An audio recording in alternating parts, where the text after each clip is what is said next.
Hello viewers, welcome to Deeps Mathematics 23.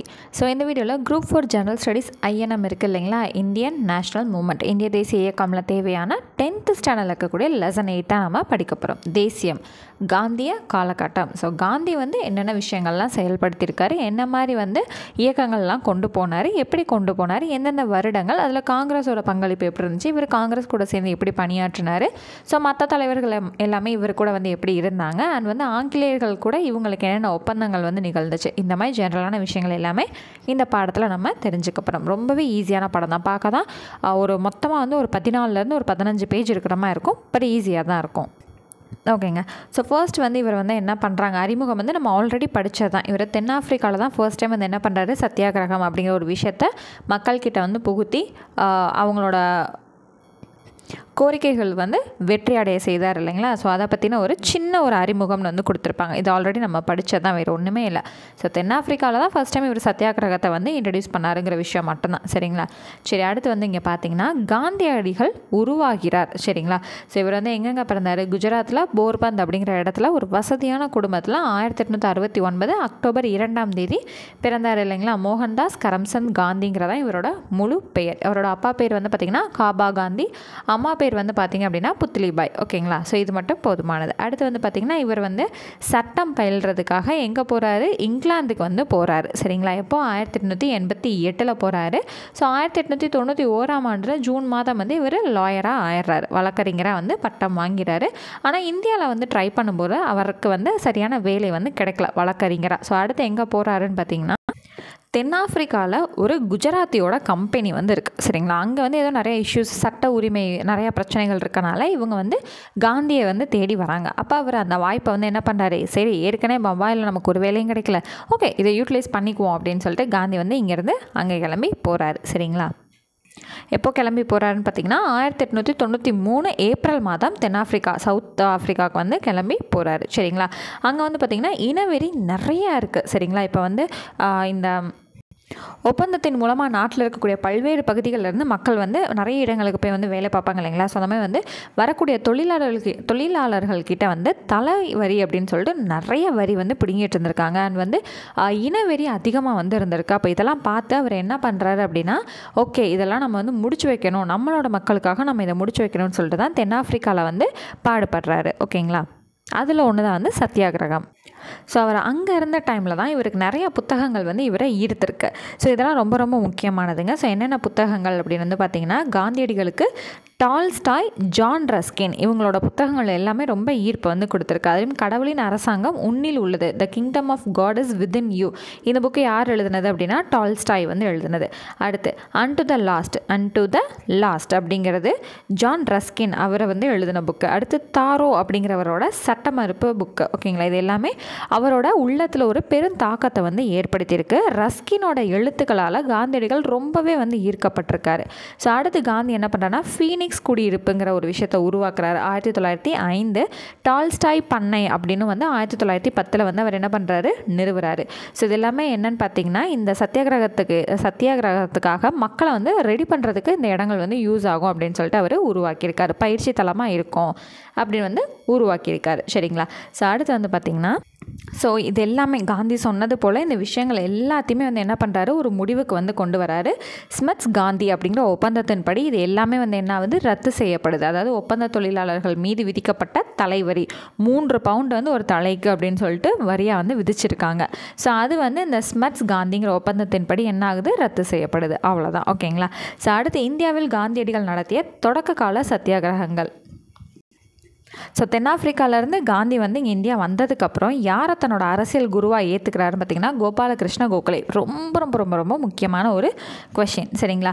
So யாரை தன்னோட அரசியல் குருவாக ஏற்றுக்கிறாங்கங்கிறது எங்கே இருந்தாலுமே அது ரொம்ப முக்கியமான கொஷின், மார்க் பண்ணி வச்சுக்கணும். ஸோ அதே போல் காந்தியோட அரசியல் குருவாக காந்தி யாரை ஏற்றுக்கிறாரு, கோபாலகிருஷ்ண கோகலேவை வந்து ஏற்றுக்கிறாரு. ஸோ இப்போ காந்தியடிகள் வந்து தேசம் முழுக்க பயணம் செய்யும்போது தமிழ்நாட்டில் நம்மளோட தமிழ்நாட்டுக்கு வரும்போது மதுரை மாவட்டத்துக்கு வந்தப்போ தான் என்ன பண்ணுறாரு, அவரோட ஆடைகளில் பெரும் மாற்றம் வந்து ஏற்படுது அப்படிங்கிறத தமிழ் புத்தகத்தில் நமக்கு கொடுத்துருப்பாங்க இல்லைங்களா. இங்கே ஜென்ரலாக என்ன கொடுத்துருக்காங்க, தமிழகத்தில்னு மட்டும்தான் கொடுத்துருக்காங்க. ஆனால் எக்ஸாக்டாக இன்னொரு பாயிண்ட்டும் நீங்கள் நோட் பண்ணிக்கணும், தமிழ்நாடு மதுரை மாவட்டம் வந்தப்போ தான் அவரோட ஆடைகளில் பெரும் மாற்றம் வந்து ஏற்பட்டிருக்கு. சரிங்களா. அடுத்தது சம்பரான் சத்தியாகிரகம். ஸோ சம்பரான் அப்படிங்கிறத பற்றி நம்ம ஆல்ரெடி படிச்சிருக்கோம். அந்த சத்தியாகிரகத்தை பற்றி 8th ஐயனம்லேயே நம்ம படித்தோம் இல்லைங்களா. ஸோ பீகார் மாவட்டத்தில் தான் அந்த சம்பரான் வந்து இருக்குது. ஸோ தீன் காதியா அப்படிங்கிற முறை வந்து பின்பற்றிட்டு இருந்திருக்காங்க. ஸோ அதை வந்து அப்போஸ் பண்ணி தான் என்ன பண்ணியிருக்காங்க, எல்லாருமே வந்து போராடி இருக்காங்க. ஸோ அது ஒன்றும் இல்லை, நான் வந்து மறுபடியும் உங்களுக்கு ஞாபகப்படுத்துகிறேன். ஸோ வந்து இண்டிகோ அந்த அவுரி அப்படிங்கிறத வந்து பயிரிடணும் அப்படின்னு சொல்லிட்டு ஐரோப்பிய பண்ணையாளர்கள் வந்து இந்தியர்களை வந்து ரொம்ப கட்டாயப்படுத்துகிறாங்க. ஸோ அந்த டைமில் வந்து ஜெர்மனி வந்து என்ன பண்ணுறாங்க, செயற்கை சாயங்களை வந்து இன்ட்ரடியூஸ் பண்ணோன்னே இதோட மார்க்கெட் வந்து ரொம்ப டவுன் ஆயிடுது. அப்போ இந்த ஐரோப்பிய பண்ணையக்காரங்க என்ன பண்ணுறாங்க அப்படின்னா, இங்கே விவசாயிகள் இருக்காங்க இல்லைங்களா, அவங்கக்கிட்ட அதிகமான வாடகை எல்லாமே வந்து வசூலிக்கும் போது ரொம்ப சிரமத்துக்கு வந்து உள்ளாகிறாங்க இந்த விவசாயிகள் எல்லாமே. அப்போ என்ன ஆகுது, அவங்களுக்கும் இவங்களுக்கும் வந்து நிறைய வாக்குவாதங்கள் ஏற்பட்டு அது வந்து பிரச்சனையாக வெடிக்குது, எதிர்ப்பு வந்து பயங்கரமாக வெடிக்குது இல்லைங்களா. அப்போது சம்பரானில் இருந்த ஒரு விவசாயி ராஜ்குமார் சுக்லா அப்படிங்கிறவர் என்ன பண்ணுறாரு, காந்தியை நீங்கள் வாங்கலேன் ப்ளீஸ் வந்து இந்த பிரச்சனையை முடிச்சு வைங்களேன்னு சொல்லிட்டு சம்பரானுக்கு வாங்கன்னு அழைக்கிறாங்க. ஸோ இது வந்து ரொம்ப முக்கியமான கொஸ்டின். சம்பரானுக்கு காந்தியடிகளை வந்து வருமாறு கேட்டுக்கிட்டவர் யார் அப்படின்னா ராஜ்குமார் சுக்லா அப்படிங்கிறவர். சரிங்களா. ஸோ காந்தி அதுக்கப்புறம் கூட நிறைய தலைவர்கள் எல்லாருமே வந்து சப்போர்ட் பண்ணும்போது இந்த தீன் காதியா அப்படிங்கிற முறை வந்து என்ன பண்ணப்படுதுன்னா ரத்து செய்யப்படுது. சரிங்களா. அவ்வளோதான். ஸோ இதுக்கு அடுத்து வந்து என்ன ஆகுது அப்படின்னு வந்து பார்த்திங்கன்னா 1918 இங்கே தீன் காதியா முறை ஒழிக்கப்பட்டதுக்கப்புறம் இந்த சம்பரான் சத்தியாகிரகத்துக்கு அடுத்து அகமதாபாத்தில் மில் வேலை நிறுத்தம் அப்படிங்கிற ஒரு விஷயம் வந்து நடக்குது. சரிங்களா. ஸோ அது வந்து கேதா சத்தியாகிரகம் அப்படிங்கிறது இல்லை, இது எல்லாமே. ஸோ அகமதாபாத் மில் வேலை நிறுத்தம், அதுக்கப்புறம் வந்து கேதா சத்தியாகிரகம், இது எல்லாமே 1918 வந்து இது எல்லாமே நடக்குது. காந்தி அவர்களோட தலைமையில் ஃபுல்லாகவே வந்து நடந்துட்டுருக்கு. ஸோ அடுத்து வந்து பார்த்திங்கன்னா ரவுலத் சத்தியாகிரகம். ஸோ ரவுலத் அப்படின்னா என்னங்கிறது நம்ம ஆல்ரெடி வந்து டிஸ்கஸ் பண்ணியிருக்கோம் இல்லைங்களா. ஸோ காரணமே இல்லாமல் யாரை வேணாலும் அரெஸ்ட் பண்ணலாம், காரணமே இல்லாமல் யாரை வேணாலும் தூக்கிட்டு போகலாம், இந்த மாதிரி விஷயங்கள் வந்து ஆங்கிலேயர்கள் ரொம்ப வந்து கெடுபடியாக வந்து எல்லாமே பண்ணிகிட்டு இருந்தாங்க. ஸோ அவங்கள சேவ் பண்ணிக்கிறதுக்காக தலைவர்களை வந்து ஒன்று கூட விடாமல் தடுக்கணுங்கிறதுக்காக இது எல்லாமே நடத்துனாங்கிறத ஆல்ரெடி 8th நம்ம படிச்சிருக்கோம் இல்லைங்களா. ஸோ அந்த கான்செப்டும் கூடவே வந்து ஜாலியன் வாலாபாக் படுகொலையை பற்றி வந்து கொடுத்துருக்காங்க. சரிங்களா. ஸோ பிடி உத்தரவு இல்லாமல் யாரை வேணாலும் கைது செய்யலாம், விசாரணை இல்லாமல் சிறையில் வந்து போடலாம். இது எல்லாமே வந்து அதீத அதிகாரங்களை வந்து ரவுலத் சட்டம் காவலர்களுக்கு வந்து கொடுத்ததா இங்கே தெரியப்படுத்தியிருக்காங்க. இந்த ரவுலத் சட்டத்தை கருப்பு சட்டம் அப்படின்னு சொல்லி காந்தியடிகள் வந்து அதை எதிர்த்து சத்தியாகிரக போராட்டம் பண்ணலான்னு சொல்லிட்டு நாடு முழுக்க வந்து எல்லாரையும் அழைக்கிறார். எப்போ 1919 ஏப்ரல் 6 வந்து அழைப்பு விடுக்கிறாரு. ஓகேங்களா. ஸோ இது வந்து ஒரு அஹிம்சை போராட்டமாக மட்டும்தான் இருக்கணும் அப்படிங்கிறதையும் அவர் என்ன பண்ணுறாரு, வலியுறுத்தியிருக்காரு. ஸோ அடுத்து வந்து பார்த்திங்க அப்படின்னா ஜென்ரல் டயரின் கொடுங்கோன்மை. ஸோ அமிர்தசரஸ் அமிர்த்ஸ்டார் அப்படின்னு சொல்லுவோம் இல்லைங்களா, அங்கே தான் என்ன இருக்குது, ஜாலியன் வாலாபாக் அப்படிங்கிற ஒரு பகுதி இருக்குது. அங்கே 1919 ஏப்ரல் 13 வந்து ஒரு பொதுக்கூட்டம் வந்து ஏற்பாடு செஞ்சுருக்காங்க. சரிங்களா. ஸோ அங்கே வந்து என்னதுன்னா பைசாகி திருநாள். பைசாகி திருநாள்னால் சீக்கியர்களோட அறுவடை திருநாள். ஓகேங்களா. இது ரொம்ப ரொம்ப முக்கியமான ஒரு பாயிண்ட்டு. அந்த டைமில் எல்லாருமே அந்த பிளேஸில் இருக்கிற எல்லாருமே என்ன பண்ணியிருக்காங்க அப்படின்னா, இந்த ஆங்கிலேயர்கள் வந்து முன் அறிவிப்பே இல்லாமல் அந்த துப்பாக்கி பீரங்கி எல்லாத்தையும் எடுத்துகிட்டு வந்து இப்போ ஜாலியன்வாலாபாக் ஃபார் எக்ஸாம்பிள் இப்படி இருக்குன்னா அதில் வந்து ஒரு பகுதியில் மட்டும்தான் வந்து நுழைவாயில் வந்து இருக்குமா. ஸோ அப்போ இதை சுற்றி வேறு எங்கேயுமே போக முடியாது, மதில் சுவர் எல்லாமே ரொம்ப பெருசாக இருக்குமா. அப்போ வரதுனா இந்த வழியாக தான் வர முடியும். ஓகேங்களா. ஸோ உங்களுக்கு ஒரு புரியறதுக்காக நான் போட்டு காட்டுறேன். சரிங்களா. அப்போ ஒரு பக்கம் தான் அந்த நுழைவாயில் இருக்குங்கிற பட்சத்தில் அந்த ஒரு பகுதியிலேருந்து தான் வெளியவும் வர முடியும் இல்லையா. ஸோ இந்த இடத்துல ஃபுல்லாக வந்து அவங்க மறைச்சு நின்றுட்டு ஃபுல்லாக ஒரு 10 நிமிஷத்துக்கு பீரங்கி துப்பாக்கின்னு சொல்லிட்டு எதையுமே நிறுத்தாமல் அப்படியே சுட்டுக்கிட்டே இருக்காங்க. ஸோ அதில் அதிகாரப்பூர்வமாக வெளியிட்ட தகவலின்படி 379 பேர் தான் இறந்துருக்காங்க, 1000க்கு மேற்பட்டவர்கள் வந்து காயம் அடைஞ்சிருந்தாங்க அப்படிங்கிற மாதிரி வந்து சொல்லியிருக்காங்க. ஆனால் அதிகாரப்பூர்வமாக இல்லாமல் என்ன சொல்லப்படுதுன்னா 1000க்கும் மேற்பட்டவங்க அதில் இறந்து போயிட்டாங்க அப்படின்னு வந்து சொல்லப்பட்டுருக்கு. ஸோ இந்த நடவடிக்கைகள்னால நம்மளோட தலைவர்கள்லாம் இருக்காங்க இல்லைங்களா. ஸோ அவங்களில் சிலர் வந்து என்ன பண்ணியிருக்காங்கன்னா ரவீந்திரநாத் தாகூர் வந்து வீர திருமகன்கிற பட்டத்தை திருப்பி கொடுத்துட்றாரு. காந்தியடிகள் பார்த்திங்கன்னா கெய்சர் இ ஹிந்த் அப்படிங்கிற பதக்கத்தை திரும்ப கொடுத்துட்றாங்க. ஓகேங்களா. இது ரொம்ப ரொம்ப முக்கியமானது. சரிங்களா. அடுத்து கிலாஃபத் இயக்கம். ஸோ கிலாஃபத் இயக்கம்ங்கிறது எதுக்காக தொடங்கினாங்க அப்படின்னா 1918 முதலாவது உலகப்போர் வேர்ல்டு வார் 1 முடிஞ்சதுக்கப்புறம் இஸ்லாமிய மத தலைவர் அப்படின்னு சொல்லிட்டு இந்த கலிஃபா வந்து இருப்பார் இல்லைங்களா. ஸோ அவங்கள வந்து கடுமையாக வந்து நடத்துகிறாங்க.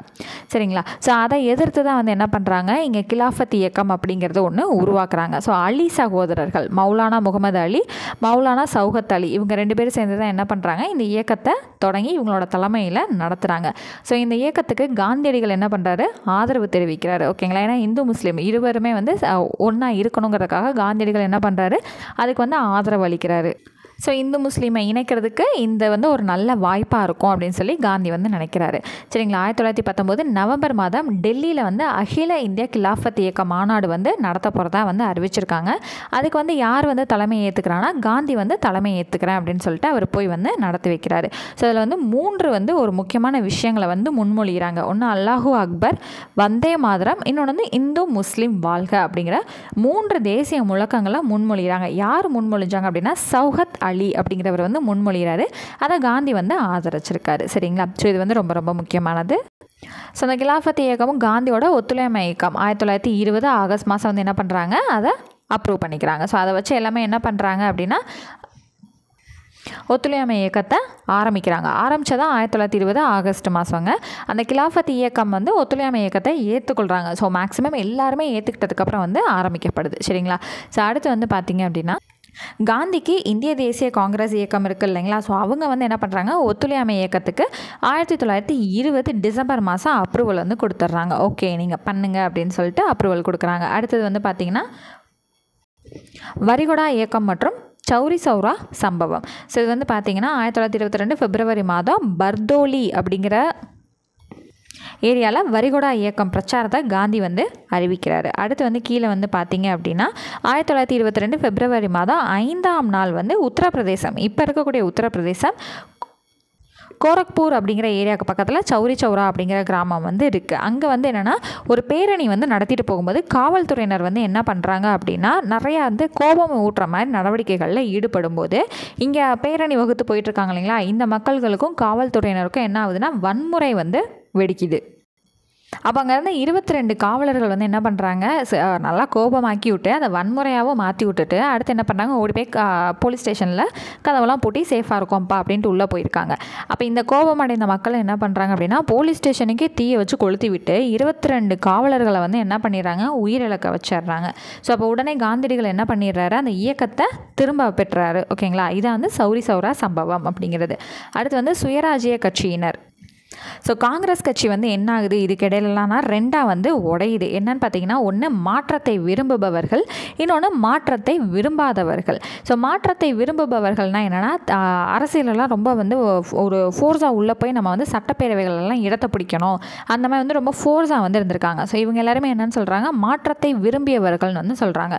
மாற்றத்தை விரும்பாதவர்கள் அப்படின்னா, ஆங்கிலேயர்களுக்கு எதிராக ஒத்துழையாமை இயக்கத்தை நம்ம நடத்திக்கிட்டே இருப்போம் அப்படின்னு சொல்லிட்டு அப்படியே காந்தியை வந்து ஃபுல்லாக ஃபாலோ பண்ணுறவங்க வந்து மாற்றத்தை விரும்பாதவர்கள்னு வந்து அழைக்கப்பட்டாங்க. அவ்வளோதான். ஓகேங்களா. ஸோ இதிலிருந்து பிரிஞ்சவங்க யார் அப்படின்னு வந்து பார்த்திங்கன்னா, மோதிலால் நேரு. இங்கே இருக்குது பாருங்கள். மோதிலால் நேருவும் சிஆர் தாஸும் என்ன பண்ணுறாங்கன்னா 1923 ஜனவரி மாதம் சுயராஜ்ய கட்சியை வந்து என்ன பண்ணுறாங்க, தொடங்குறாங்க. ஸோ அதோட தலைவரான மோதிலால் நேரு, சிஆர் தாஸ். ஓகேங்களா. யார், சிஆர் தாஸ். தலைவர் வந்து சிஆர் தாஸ். அவர் இறந்ததுக்கப்புறம் சுயராஜ்ய கட்சி வந்து வீழ்ச்சியை வந்து சந்திச்சுது. ஸோ அடுத்து வந்து பார்த்திங்கன்னா சைமன் குழு புறக்கணிப்புன்னு வந்து வரும். ஸோ இது வந்து என்ன அப்படின்னு வந்து பார்த்திங்கன்னா, இந்திய அரசியல் சாசன சீர்திருத்தங்களுக்கு இந்திய சட்டப்பூர்வ ஆணையம் வந்து ஒன்று வேணும் அப்படின்னு சொல்லிட்டு ஆங்கிலேய அரசு வந்து அறிவிக்குது. ஸோ இதுக்கு எப்போவுமே ஒரு விஷயம் வந்து நடக்குது அப்படின்னா அதுக்கு ஒரு குழுவை நியமிப்பாங்க. அந்த குழு என்ன பரிந்துரை செய்தோ அதை அந்த அரசு வந்து நடைமுறைப்படுத்தும். இது ஆங்கிலேயர் காலமாக இருக்கட்டும், இப்போ இருக்கக்கூடிய காலமாக இருக்கட்டும், எல்லா டைம்லையும் இந்த மாதிரி தான். குழுவை வந்து ஒருத்தரோட தலைமையிலான ஒரு குழுவை வந்து நியமிப்பாங்க.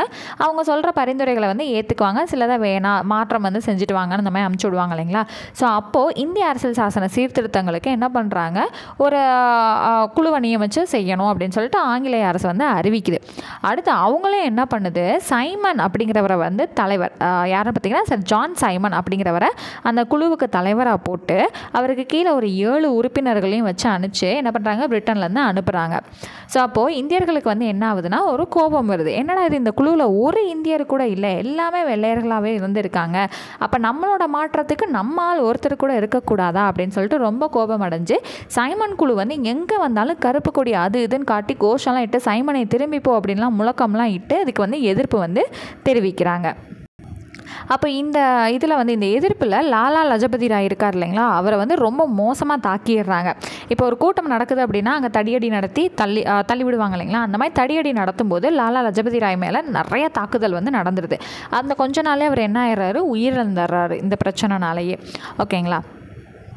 ஸோ அடுத்து வந்தீங்க அப்படின்னா நேரு அறிக்கை. ஸோ அந்த சைமன் குழுவோட புறக்கணிப்பு வந்து என்ன பண்ணுதுன்னா, நாடு முழுக்க இருக்கிற எல்லாரையும் வந்து ஓரளவுக்கு வந்து ஒரு ஒன்றிணைக்க வந்து வைக்கிது. ஓகேங்களா. ஸோ அந்த அதிகாரத்தை வந்து பிடிக்கணும்னு நினைக்கிறவங்களா இருக்கட்டும், மாற்றம் வேணும்னு நினைக்கிறவங்களா இருக்கட்டும், ஸோ தலைவர்களாக இருக்கட்டும், இந்த மாதிரி போலான்னு வந்து கைட் பண்ணுறவங்களா இருக்கட்டும், இவங்க எல்லாருமே என்ன பண்ணுதுன்னா இந்த ஒரு விஷயம் வந்து ஒன்றிணைக்குது. அப்போ 1928 அனைத்து கட்சி மாநாடு அப்படிங்கிற ஒரு விஷயம் வந்து நடைபெறுது. மோதிலால் நேருவோட தலைமையில் வந்து ஒரு கமிட்டி வந்து அமைக்கப்படுது. அதுதான் வந்து என்னென்னு பார்த்திங்கன்னா நேரு அறிக்கை அப்படிங்கிற ஒரு விஷயத்தை வந்து வெளியிடுறாங்க. ஸோ அவங்க அந்த மோதிலால் நேரு தலைமையில் இருந்தனால அவங்க வெளியிட்ட அறிக்கையை வந்து நேருவின் அறிக்கை அப்படின்னு வந்து வெளியிட்றாங்க. ஓகேங்களா. ஸோ இதை வந்து 10th சிவிக்ஸ் லெசன் 1லேயே கூட நம்ம படிச்சிருப்போம் இல்லைங்களா. ஓகே, அடுத்து வந்து பார்த்திங்கன்னா இங்கே ஒரு முக்கியமான பாயிண்ட் இருக்கும். ஸோ இந்து முஸ்லீமோட ஒற்றுமையின் தூதராக வந்து பாராட்டப்பட்டவர் யாருன்னா ஜின்னா. அவர் பின்னால் அவர் என்ன பண்ண ஆரம்பிச்சிட்டார்னா, ஆரம்பத்தில் எல்லோரும் ஒன்று சேரணும்னு நினச்சவர் பின்னால் வந்து முஸ்லீம்களுக்கு தனி நாடு வேணும்னு சொல்லிட்டு அவரே சொல்ல ஆரம்பிச்சிட்டார். சரிங்களா. அடுத்து வந்து பார்த்திங்கன்னா முழுமையான சுயராஜ்யத்திற்கான போராட்டம் மற்றும் சட்ட மறுப்பு இயக்கம். ஸோ என்னன்னா முழுமையான சுயராஜ்யம் அப்படின்னா இந்திய நாடு இந்தியர்களுக்கே அப்படிங்கிற மாதிரி ஒரு விஷயம் வந்து முழங்க ஆரம்பிக்கிறாங்க. ஸோ இது சம்மந்தமான கூட்டம் 1929 டிசம்பர் மாதம் லாகூரில் ஜவஹர்லால் நேரு தலைமையில் வந்து காங்கிரஸோட ஒரு கூட்டம் வந்து நடைபெறுது. ஸோ அங்கே தான் வந்து என்ன முழக்கமிடுறாங்க, முழு சுயராஜ்யம் நமக்கு கண்டிப்பாக தேவை அப்படின்னு சொல்லி முழக்கமிடுறாங்க.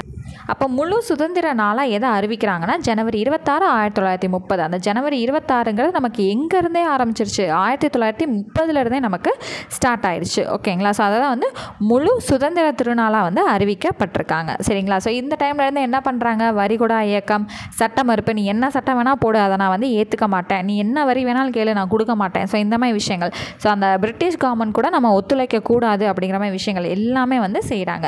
அப்போ உப்பு சத்தியாகிரகம், ஸோ உப்புக்கு வந்து வரி விதிச்சிட்டு இருந்திருக்காங்க. சரிங்களா. அப்போ அந்த உப்போட வரியை கூட நீ வந்து இப்படி பிடுங்குறியே, உப்புக்கு கூட வரி பிடுங்குறியேன்னு சொல்லிட்டு அவங்க என்ன பண்ணுறாங்க, அந்த சட்டத்தை மீறி அந்த உப்பை அள்ளுறதுக்காக ஒரு சத்தியாகிரகம் வந்து போகிறாங்க. ஸோ எங்கேருந்து எங்கே காந்தி வந்து கிளம்புறாரு அப்படின்னு பார்த்தீங்கன்னா, ஸோ கீழே வந்து கொடுத்துருப்பாங்க, இங்கே வந்து பாருங்கள். ஸோ இங்கே வந்து இருக்குது, சபர்மதி ஆசிரமத்திலிருந்து தனது புகழ்பெற்ற தண்டி யாத்திரையை வந்து தொடங்குறாரு. சரிங்களா. தன்னோட 61வது வயதில் 24 நாட்கள் வந்து நடந்தே வந்து போய் 1930 ஏப்ரல் 5ஆம் நாள் மாலை தண்டி கடற்கரை அடைஞ்சு அங்கே இருக்கக்கூடிய ஒரு பிடி உப்பை வந்து கையில் அள்ளி உப்பு சட்டத்தை வந்து மீறாரு. ஸோ இது வந்து எப்போ ஸ்டார்ட் பண்ணியிருக்காரு, 1930 மார்ச் மாதம் 12ஆம் தேதி ஆரம்பிச்சிருந்துருக்காரு. சரிங்களா. ஸோ இதே போல் தமிழகத்தில் வந்து திருச்சிராப்பள்ளியிலிருந்து வேதாரண்யம் வரைக்கும் யார் வந்து தலைமையேற்று நடத்தினார் அப்படின்னா ராஜாஜி வந்து தலைமையேற்று நடத்தினார். சரிங்களா. ஸோ அதே போல் வந்து வடமேற்கு எல்லைகளில் இதுக்கு யார் வந்து தலைமை ஏற்றுக்கிட்டாங்கன்னா கான் அப்துல் காஃபர் கான் அப்படிங்கிறவர் வந்து இந்த இயக்கத்துக்கு தலைமை ஏற்றுக்கிறாரு. செஞ்சட்டைகள் என்று அழைக்கப்பட்ட குடை கிட்மட்கர் இயக்கத்தை வந்து அவர் நடத்தியிருக்காரு. சரிங்களா. இதுக்கடுத்து வந்து எல்லாருமே தலைவர்கள்லாம் பிடிச்சி ஜெயிலெலாம் வந்து போட்டிருந்துருக்காங்க. அந்த சம்பவங்கள் எல்லாமே நடந்திருக்கு. ஸோ அடுத்து வந்து என்ன நடக்குது அப்படின்னு பார்த்திங்கன்னா வட்டமேசை மாநாடு. ஸோ முதலாம் வட்டமேசை மாநாடாகவும் இருக்கட்டும், 3வது வட்டமேசை மாநாடாக இருக்கட்டும், காங்கிரஸ் வந்து கலந்துக்காது. ஸோ வந்து காங்கிரஸ் கலந்துக்கல அப்படின்னா அப்வியஸாக காந்தியும் வந்து கலந்துக்க மாட்டார். 2வது வட்டமேசை மாநாட்டில் மட்டும்தான் காங்கிரஸ் வந்து கலந்துக்குச்சு. காங்கிரஸ் சார்பாக வந்து காந்தியும் வந்து கலந்துக்கிறாரு. சரிங்களா. எதனால் முதல் மற்றும் 3வது வட்டமேசை மாநாட்டில் இவங்க கலந்துக்கல அப்படின்னா சட்ட மறுப்பு இயக்கத்தை வந்து அவங்க போட்டிருந்திருப்பாங்க. ஸோ முதலாம் வட்டமேசை மாநாடு நடக்கும்போதும் சட்ட மறுப்பு இயக்கம் இவங்களுக்குள்ளே போட்டிருந்தனால காங்கிரஸ் வந்து என்ன பண்ணும் அப்படின்னா கலந்துக்காது, அந்த மாநாட்டில் வந்து கலந்துக்காது. அதுவும் இல்லாமல் தலைவர்கள் எல்லாருமே எங்கே இருந்தாங்க, சிறையில் வந்து அடைக்கப்பட்டிருந்தாங்க இல்லைங்களா. அதனாலே வந்து அதுவும் ஒரு பெரிய ரீசன் யாருனாலையும் போக முடியாததுக்கு. ஸோ அடுத்து வந்து பார்த்திங்கன்னா காந்தி இர்வின் ஒப்பந்தம். ஸோ வன்முறையில் ஈடுபடாத தலைவர்கள் எல்லாத்தையும் நீங்கள் விடுவிக்கணும் அப்படின்னு சொல்லிட்டு காந்தி இர்வின் ஒப்பந்தங்கள் எல்லாமே வந்து நடைபெற்றிருந்திருக்கு. ஓகேங்களா. ஸோ அடுத்து வந்து பார்த்திங்கன்னா 2வது வட்டமேசை மாநாடுக்கு காந்தி வந்து போயிருந்தார். ஆனால் அங்கே வந்து என்ன நடக்குதுன்னா அவங்களோட ஆர்கியூமெண்ட்ஸ் வந்து இவருக்கு ஏற்றுக்கொள்ளும் வகையில் வந்து கிடையாது. சிறுபான்மையினருக்கான தனி தொகுதிகள் வழங்குறது அப்படிங்கிற விஷயத்தை வந்து காந்தி வந்து என்ன பண்ணுறாரு, ஏற்றுக்கவே இல்லை. அங்கே நடந்த எந்த விஷயமே இவரால் ஏற்றுக்க முடியல. அப்போ 3வது வட்டமேசை மாநாடுக்கு இவங்க என்ன பண்ணுறாங்க, சட்ட மறுப்பு இயக்கத்தை வந்து மறுபடியும் போட்டு புத்துயிர் ஊட்டி யாரும் போவேணாம் அப்படின்னு சொல்லிட்டு அதை மறுத்துடுறாங்க. அப்போ காங்கிரஸ் வந்து இந்த மாநாட்டில் கலந்துக்கல. சரிங்களா. ஸோ முதல் மற்றும் மூன்றாவது மாநாட்டில் காங்கிரஸ் கலந்துக்கல, இரண்டாவது மாநாட்டில் மட்டும்தான் கலந்துக்கிறாங்க. சரிங்களா, இது வந்து ரொம்ப முக்கியம். ஓகேவா, சரி. அடுத்து வந்து பார்த்திங்க அப்படின்னா கோயில் நுழைவு நாள் அப்படிங்கிறது எப்போ அனுசரிக்கப்படுது அப்படிங்கிறத நல்லா தெரிஞ்சு வச்சுக்கணும். ஜனவரி 8, 1933. சரிங்களா, என்னது கோயில் நுழைவு நாள். ஓகேங்களா.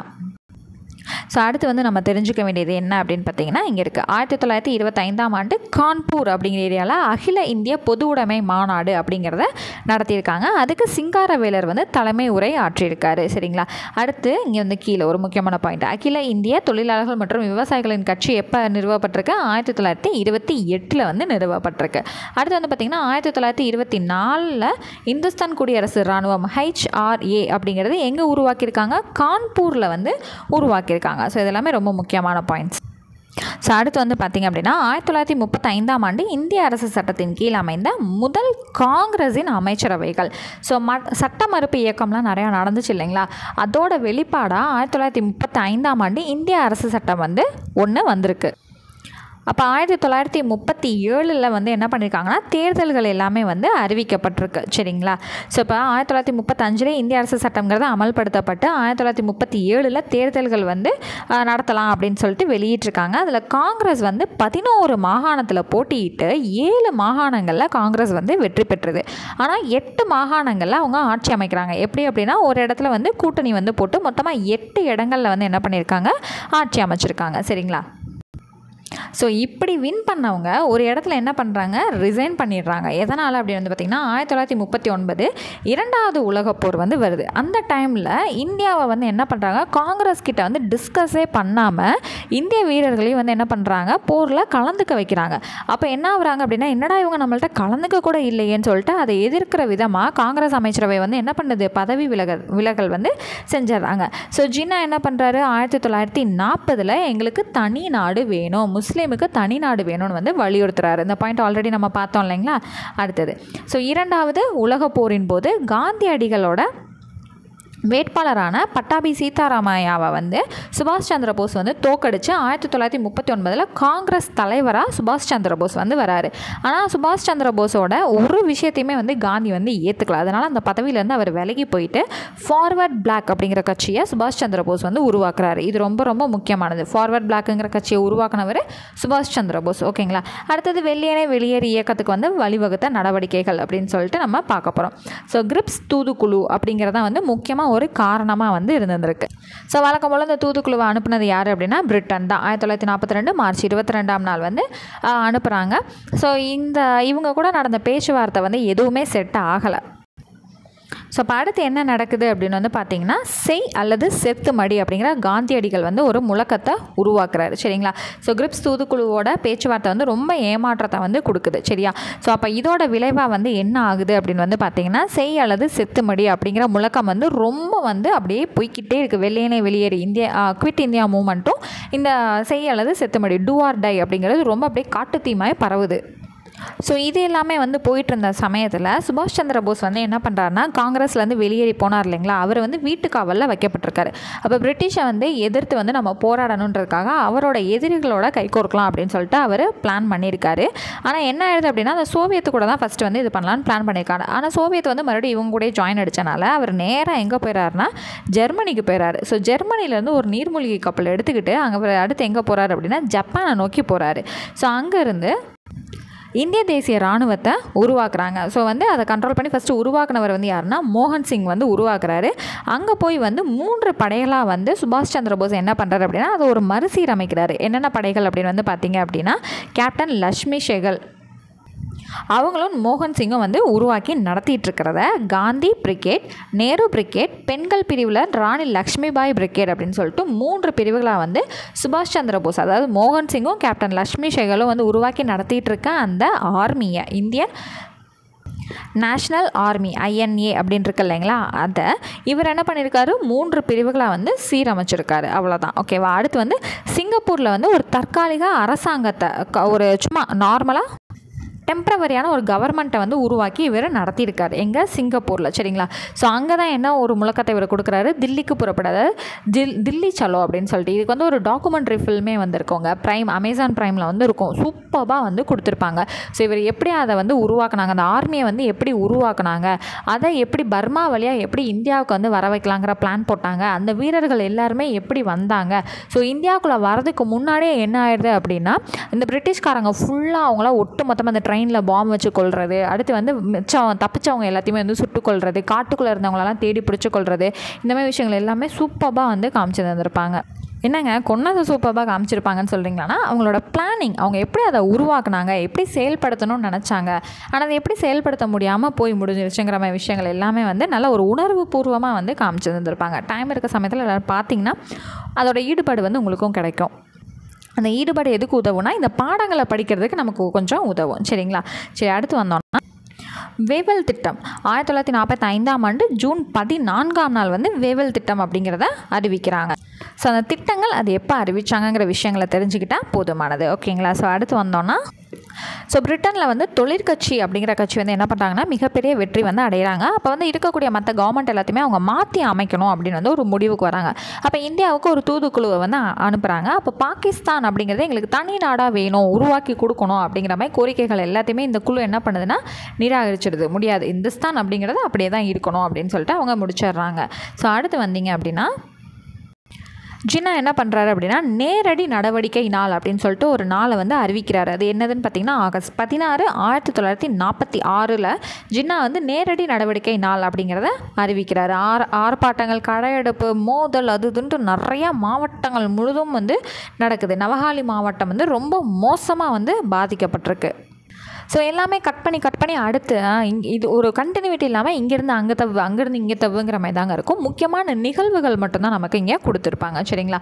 சரி, அடுத்து வந்து பார்த்திங்கன்னா ஜவஹர்லால் நேருவோட தலைமையில் இடைக்கால அரசு 1946 வந்து நிறுவப்படுது. எப்போனா செப்டம்பர் மாதம் வந்து நிறுவப்படுது. ஸோ நிறைய தயக்கங்களுக்கு அப்புறம் இந்த முஸ்லீம் லீக் வந்து இடைக்கால அரசில் 1946 அக்டோபர் மாதம் வந்து இணைஞ்சிக்கிறாங்க. ஸோ மவுண்ட் பேட்டன் திட்டம் அப்படிங்கிறது எப்போ அறிவிக்கிறாங்க அப்படின்னு பார்த்தீங்கன்னா ஜூன் 3ஆம் தேதி 1947 மவுண்ட் பேட்டன் அப்படிங்கிற திட்டம் வந்து அறிவிக்கிறாங்க. ஸோ அடுத்தது விடுதலையும் பிரிவினையும். ஸோ இதுதான் வந்து இந்த லெசனுக்கான லாஸ்ட் பேராகிராஃப். இந்த பேராகிராஃபோட இந்த லெசன் வந்து நமக்கு கம்ப்ளீட் ஆகுது. 1947ஆம் ஆண்டு ஜூலை 18ஆம் நாள் பிரிட்டிஷ் நாடாளுமன்றம் இந்தியாவிலேருந்து விடுதலை கொடுத்துட்டு அவங்களோட சட்டங்கள் எல்லாத்தையுமே மூட்டை கட்டிட்டு அவங்க கிளம்புறாங்க. ஸோ இந்த மவுண்ட் பேட்டன் சட்டம் அப்படிங்கிறது ஆங்கிலேயர்கள் நம்ம மீது செலுத்தின அந்த ஏகாதிபத்தியம் சொல்லுவாங்க இல்லைங்களா, அந்த இறையாண்மை முழுவதும் வந்து ரத்து செய்யப்படுது. சரிங்களா. எது மூலமாக? மவுண்ட் பேட்டன் அப்படிங்கிற திட்டத்தின் மூலமாக ஆங்கிலேயர்களோட ஆதிக்கத்தை வந்து என்ன பண்ணுறாங்க, இந்த சட்டம் ரத்து செய்யுது. சரிங்களா. இந்தியா மற்றும் பாகிஸ்தான் அப்படின்னு சொல்லிட்டு 2 பகுதிகளாக வந்து இந்தியா பிரிக்கப்படுது.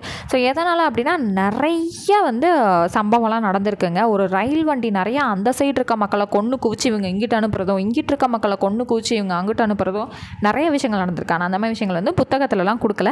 இது எல்லாத்தையும் தாண்டி வேறு வழியே இல்லாமல் என்ன பண்ணுறாங்க, இந்தியா பாகிஸ்தான் அப்படின்னு சொல்லிட்டு 2 பகுதிகளாக வந்து என்ன பண்ணப்படுது, இந்தியா பிரிக்கப்படுது. சரிங்களா. அப்போ 1947ஆம் ஆண்டு ஆகஸ்ட் 15ஆம் தேதி வந்து இந்தியாவோட விடுதலை நாளாக நம்ம கருதி இப்போ வரைக்கும் கொண்டாடிட்டு இருக்கோம்.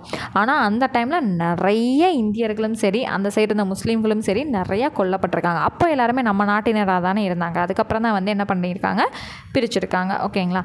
அவ்வளோதான். ஸோ இந்த லெசன் வந்து அவ்வளோதான் நமக்கு கம்ப்ளீட் ஆயிடுச்சு. ஸோ நெக்ஸ்ட் கிளாஸில் மீட் பண்ணுறேன். தேங்க்யூ.